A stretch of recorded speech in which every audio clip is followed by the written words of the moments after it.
इथे आपण बिना भाजणीच्या चकल्या करणार आहोत। त्याच्यासाठी मी ज्वारीचं 1 कप पीठ घेतलेलं आहे, 4 चमचे तांदळाचं पीठ घेतलेलं आहे। दोन्ही पण छानपैकी चाळून घ्यायचं आहे आणि मस्तपैकी मिक्स करून घ्यायचं आहे। त्याच्यामध्ये मी 2 चमचे कडकडीत तापवलेलं तेल घातलेलं आहे, म्हणजे मोहन। तेही मिक्स करून घ्यायचं आहे अशा प्रकारे की गुठळ्या झाल्या नाही पाहिजेत आणि त्याची छान अशी मूठ तयार झाली पाहिजे पिठाची, जेणेकरून आपलं पीठ परफेक्ट झालेलं आहे। आता ह्याच्यातच आपण 2 चमचे सफेद तीळ घातलेले आहेत, अर्धा चमचा मीठ घाला।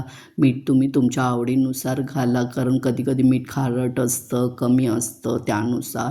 तर इथे अर्धा चमचा मी धना जिरा पावडर, 1 चमचा लाल तिखट, पाव चमचा हळद घातलेली आहे आणि चिमूटभर हिंग घेतलेलं आहे, तेही मिक्स करून घ्यायचं आहे।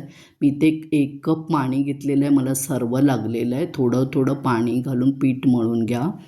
पीठ जास्त घट्टही मळायचं नाही आहे आणि जास्त पातळ पण मळायचं नाही आहे, मीडियम मळायचं आहे। तर आता आपलं पीठ मळून झालेलं आहे। साच्याच्या मागच्या साईडला तुम्ही प्लेटचं आहे ते लावून घ्या आणि आता आपण पीठ त्याच्यामध्ये भरून झाकण लावून घेणार आहोत। मी चकलीसाठी प्लेट घेतलेली आहे, प्लेटवर करणार आहे मागच्या साईडला। जेव्हा तुम्ही चकली हे करता तेव्हा त्याची जी पहिलं टोक असतं ते छानपैकी चिकटवून घ्यायचं आहे आणि चकली पूर्ण काढून झाल्यानंतर शेवटचं टोकही चिकटवून घ्यायचं आहे, जेणेकरून त्या तेलामध्ये सुटणार नाहीत, आहेत तशाच व्यवस्थित राहतात मग त्या। तर अजून एक मी चकली करून दाखवणार आहे। तुम्ही काय करा, तुमच्या आवडीनुसार लहान मोठ्या कशाही चकल्या तुम्ही करू शकता। तर आता आपली ही चकली करून झालेली आहे, तळून घेऊया।